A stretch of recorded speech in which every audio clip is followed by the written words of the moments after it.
Welcome to మెగానే TV off the record. Vangaveeti Mohanaranga Bezawada రాజకీయాల్లో ఒక ప్రభంజనం. ఆయన పేరు చెప్తే దశాబ్దాలు గడిచిన ఆ వైబ్రేషన్స్ తగ్గవు. ఇప్పుడు ఆయన కుమార్తె ఆశా కిరణ్ అసలు వ్యూహం ఏంటి? యాక్షన్స్ స్పీక్ లౌడర్ దాన్ వర్డ్స్ అంటారు. కానీ ఆశా కిరణ్ విషయంలో మాత్రం మాటలకు చేతలకు పొంతన కుదరడం లేదా? ప్రజల్లో ఉంటానంటారు, రాజకీయాల్లో రానంటారు. తన తండ్రికి సరైన గుర్తింపు దక్కలేదు, ఇన్నేళ్ల తర్వాత సడన్ గా వాయిస్ వినిపిస్తారు. ఇంతకీ ఏం కోరుకుంటున్నారు ఆశా కిరణ్?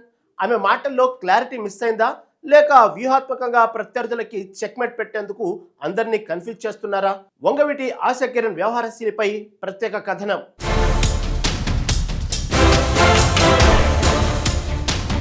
నిన్నటి వరకు 4 గోడలకే పరిమితమైన ఆశా కిరణ్ ఇప్పుడు సడన్గా పబ్లిక్లోకి రావడం ఏపీ పొలిటికల్ సర్కిల్లో పెద్ద చర్చకు దారితీసింది. ఇక నుంచి ప్రజల్లోనే ఉంటాను అని ఆమె 2 నెలల క్రితమే ఓ స్టేట్మెంట్ ఇచ్చారు. బెటర్ లేట్ దెన్ నెవర్ అన్నట్టుగా రంగా అభిమానులు ఆమెను ఆహ్వానిస్తున్నప్పటికీ పొలిటికల్ అనలిస్టులు మాత్రం అనుమానాలు వ్యక్తం చేస్తున్నారు. 2024 ఎన్నికల సమయంలో ఆమె వైసీపీ తరపున విజయవాడ నుంచి పోటీ చేస్తారనే ప్రచారం జరిగింది. కానీ అప్పుడు సైలెంట్గా ఉండి ఎన్నికలు ముగిసి కూటమి ప్రభుత్వం వచ్చి 1.5 ఏళ్ల తర్వాత బయటకి రావడం వెనుక ఏంటన్నది ఇప్పుడు హాట్ టాపిక్. రాధా రంగా మిత్రమండలి సలహాలతో ముందుకు నడుస్తానని ఆమె చెబుతున్నారు. అంటే తనకంటూ ఒక సొంత క్యాడర్ని బిల్డ్ చేసుకునే పనిలో ఉన్నారా? రాజకీయాల్లోకి వచ్చే ఉద్దేశం లేదని చెబుతూనే తన పర్యటనలో మాత్రం అన్ని ప్రధాన పార్టీలను టార్గెట్ చేస్తున్నారు. ఇది కేవలం సామాజిక సేవ కోసమేనా, లేక ఫ్యూచర్ పాలిటిక్స్లో కీలక పాత్ర పోషించడానికేనా?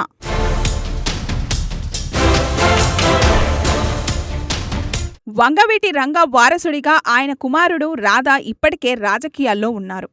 20 ఏళ్ల క్రితమే ఎమ్మెల్యేగా గెలిచిన రాధా ప్రస్తుతం టీడీపీలో కొనసాగుతున్నారు. అయితే తండ్రికున్న మాస్ ఇమేజ్ను రాధా పూర్తి స్థాయిలో వాడుకోలేకపోయారనే టాక్ గ్రౌండ్ లెవెల్లో ఉంది. ఈ గ్యాప్ను భర్తీ చేయడానికి ఆశా కిరణ్ రంగంలోకి దిగారా? లైక్ ఫాదర్ లైక్ డాటర్ అనిపించుకోవాలని ఆమె ఆరాటపడుతున్నారా? ఇన్నాళ్ళు సైలెంటుగా ఉన్న ఆశా కిరణ్ ఇప్పుడు రంగాకి గుర్తింపు దక్కలేదని ఆవేదన చెందుతున్నారు. మరి రంగా పేరుతో రాజకీయం చేసిన ఏ పార్టీ కూడా ఆయనకు సరైన గౌరవం ఇవ్వలేదా? జిల్లాకు రంగా పేరు పెట్టలేదని ఆమె చేస్తున్న విమర్శలు నేరుగా వైసీపీని టార్గెట్ చేస్తున్నాయి. జగన్ హయాంలో జిల్లాలు విభజించినప్పుడు స్పందించని ఆమె ఇప్పుడు ఆ ఇష్యూని తెరపైకి తీసుకురావడం వెనక క్యాలిక్యులేటెడ్ మూవ్ ఉందంటున్నారు విశ్లేషకులు.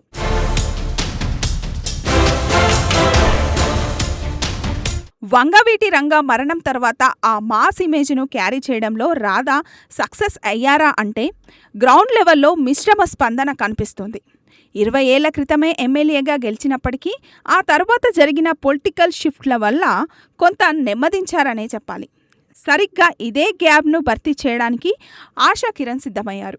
ఇన్నాళ్ళు కుటుంబానికి పరిమితమైన ఆమె ఇప్పుడు రాజకీయ వేదికలపై వాయిస్ పెంచడం వెనుక బలమైన కారణాలే కనిపిస్తున్నాయట.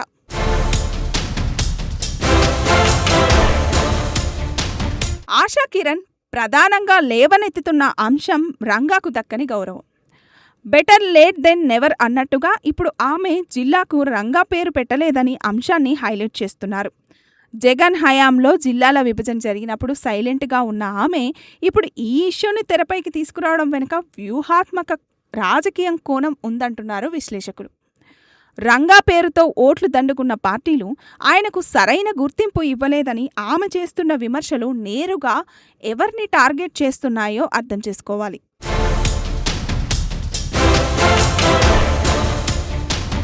విశాఖ వేదికగా జరిగిన రంగనాడు సభ ఆంధ్రప్రదేశ్ రాజకీయాల్లో ఒక కొత్త ప్రకంపనలను సృష్టించింది.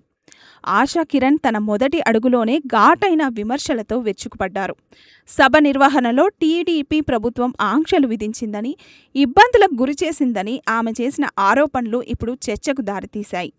ఒకవైపు తన సోదరుడు వంగవీటి రాధా అదే టీడీపీలో కొనసాగుతుంటే ఆమె మాత్రం అదే పార్టీపై యుద్ధం ప్రకటించడం 2 సైడ్స్ ఆఫ్ సేమ్ కాయిన్ లా కాకుండా వేరు వేరు ధృవాల కలయికలా కనిపిస్తుంది.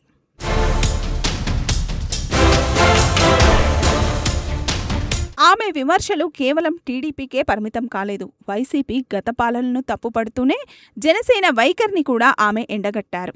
హిట్టింగ్ 3 birds with 1 stone అన్నట్లుగా ప్రధానమైన 3 పార్టీలను ఒకేసారి వ్యతిరేకిస్తూ ఆమె తీసుకున్న స్టాండ్ రాజకీయ విశ్లేషకులను సైతం ఆశ్చర్యానికి గురిచేస్తుంది. బహుశా రాజకీయం అంటే కేవలం అధికార పార్టీలో చేరడమే కాదు, ప్రజల పక్షాన ప్రశ్నించడమే అని ఆమె భావిస్తున్నారా?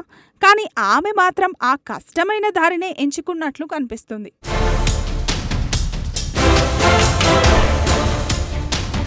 వంగవీటి రంగాకు ఉన్న మాస్ ఫాలోయింగ్ గురించి ప్రత్యేకంగా చెప్పనక్కర్లేదు. ఆయన పేరు చెప్తేనే ఇప్పటికీ బెజవాడ షేక్ అవుతుంది. సరిగ్గా ఇదే క్రేజ్ని తన వైపు తిప్పుకునే ప్రయత్నం చేస్తున్నారు ఆశా కిరణ్. అయితే ఇక్కడే ఒక పెద్ద కాన్ఫ్లిక్ట్ ఆఫ్ ఇంట్రెస్ట్ కనిపిస్తుంది. ఒక వేదికపై తన రాజకీయం వద్దు, కేవలం రంగా ఆశయాలే ముఖ్యమని చెబుతూనే మరోవైపు ప్రస్తుత రాజకీయ పరిణామాలపై ఘాటుగా స్పందిస్తున్నారు. అటు రాజకీయాలకు దూరంగా ఉంటూనే ఇటు రాజకీయ లబ్ధిని ఆశించడం సాధ్యమేనా? రంగా విగ్రహాలు అవసరం లేదు, ఆయన సిద్ధాంతాలు కావాలని ఒకసారి అంటారు. మళ్ళీ రంగాకి సరైన గుర్తింపు లేదని ఆవేదన వ్యక్తం చేస్తారు. ఈ వైరుధ్యాలే ఇప్పుడు విశ్లేషకులను ఆలోచనలో పడేస్తున్నాయి. ప్రస్తుతం ఆమె సోదరుడు వంగవీటి రాధ పాసెసివ్ పాలిటిక్స్లో ఉన్నారనేది కాదనలేని సత్యం. ఆయన సైలెంట్ కావడంతో ఏర్పడిన ఆ వ్యాక్యూమ్ని భర్తీ చేయడమే ఆశా కిరణ్ అసలు వ్యూహమా?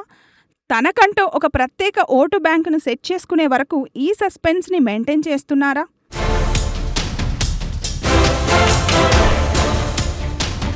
వంగవీటి ఆశా కిరణ్ అడుగులిప్పుడు ఏపీ రాజకీయాల్లో ఒక పజిల్లా మారాయి.